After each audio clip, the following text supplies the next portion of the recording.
अदनान ये बताइएगा कि कई मशहूर गाने जैसे तू झूम, बॉलीवुड के भी मशहूर गाने बोल कफारा क्या होगा, और कई ऐसे गाने आपने लिखे हैं जो बहुत ज्यादा मतलब ऑल टाइम हिट्स हैं। ग्रूव मेरा, एंथम, पीपीएसएल का ग्रूव मेरा आपने लिखे हैं। ये इतने मशहूर गाने हैं कि अगर आप ये खुद गाते तो आपको ज्यादा स्टार्डम। वो गाने मेरे लिए बने नहीं थे, पहली बात तो ये है। हाँ। और जैसे मैंने आपको बताया कि मैं म्यूजिक प्रोड्यूसर भी हूँ। हाँ।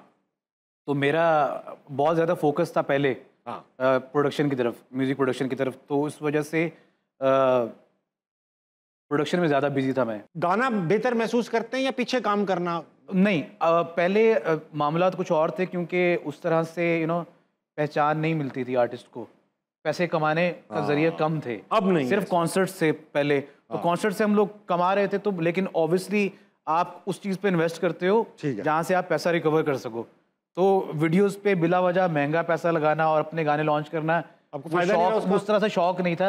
मतलब बेवकूफ़ी लगती थी कि अच्छा 15 लाख की वीडियो बनवा दो, कमाना कहाँ से है। तो हम प्रोडक्शन से कमा रहे थे और सिस्टम चल रहा था। अब क्योंकि चीज़ें बहुत बेहतर हो गई हैं तो मैंने प्रोडक्शन बिल्कुल बंद कर दी है दूसरों के लिए। अब कॉन्सर्ट अब सिर्फ अपने लिए म्यूजिक प्रोड्यूस कर रहा हूँ। सेगमेंट पे जाएंगे, मगर एक सवाल पहले पूछ लूँ। अवारी गाना जो था आपका ऑल टाइम मतलब हिट है, वो पाकिस्तान की, वो आपने किसी इंडिया में बेचा आपने, क्या वो सही अमाउंट पे बिका या आप उस वक्त कच्चे थे, आपको पता ही नहीं था क्या अमाउंट? कच्चे थे उस वक्त, सस्ते में बेच दिया। अंदाजन कितने का बेचा होगा यार? ये बात हुई भाई। चलो मैं इसको रिफ्रेश करता हूँ। अगर लेट से 100 रुपए का रेट है तो आपने कितने का बेचा? 2 रुपए का। इतना कम बेच दिया? हाँ, लेकिन उसकी वजह थी ना सर, उस वक्त देखें बाकी अर्निंग्स नहीं थी ना। ठीक है। तो अब हमने कमाना कहाँ से था?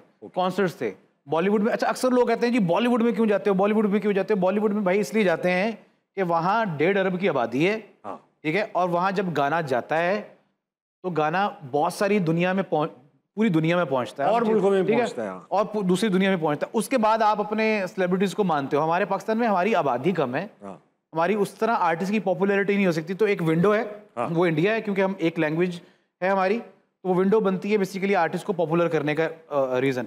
तो इसलिए हम सस्ते में दे दिया गाना। उससे हुआ ये कि कॉन्सर्ट्स बहुत ज़्यादा किए। अच्छा, दुनिया में आपने सिर्फ पाकिस्तान में कॉन्सर्ट नहीं किया? हाँ जी, इंडिया में भी किया है, मुल्कों में कॉन्सर्ट किया है। हमारे कॉन्सर्ट में और बाहर के मुल्क के कॉन्सर्ट में क्या फ़र्क होता है? सर सबसे जो वाज़िया फ़र्क होता है वो साउंड का होता है। अच्छा। हमारे यहाँ बेसिकली, प्रभु भाई बुरा मत मानिएगा, प्रभु हमारे साउंड वाले हैं। जो है ना साउंड इंजीनियर, वो ऐसा अवेलेबल नहीं है उस तरह से, बहुत कम लोग हैं। और हमारा जो ऑर्गेनाइजर होता है वो साउंड पे ना पैसे बचाता है। हाँ। ठीक है। वो कहता है कि आप कोई डीजे वाला बुला लो भाई, सीडी जिन्होंने सीडी चलानी होती है उनके लिए तो ठीक है, बस जिन्होंने लाइव गाना है वो बाले जान बन जाता है उनके लिए। और फिर क्राउड ये कहता है वो यार वो आर्टिस्ट आया था उसने अच्छा परफॉर्म नहीं किया। तो यहाँ पे पूरा गैजेट नहीं है। सबसे पहली बात ये है कि जब आप बाहर परफॉर्म करते हो ना, इवन मैंने इंडिया में अमृतसर में एक छोटे से क्लब में परफॉर्म किया था, लेकिन उनका स्टेज और उनका जो साउंड था ना, वो ऐसे था कि जैसे मैं 15,000 लोगों के सामने परफॉर्म कर रहा हूँ, छोटे से क्राउड के लिए।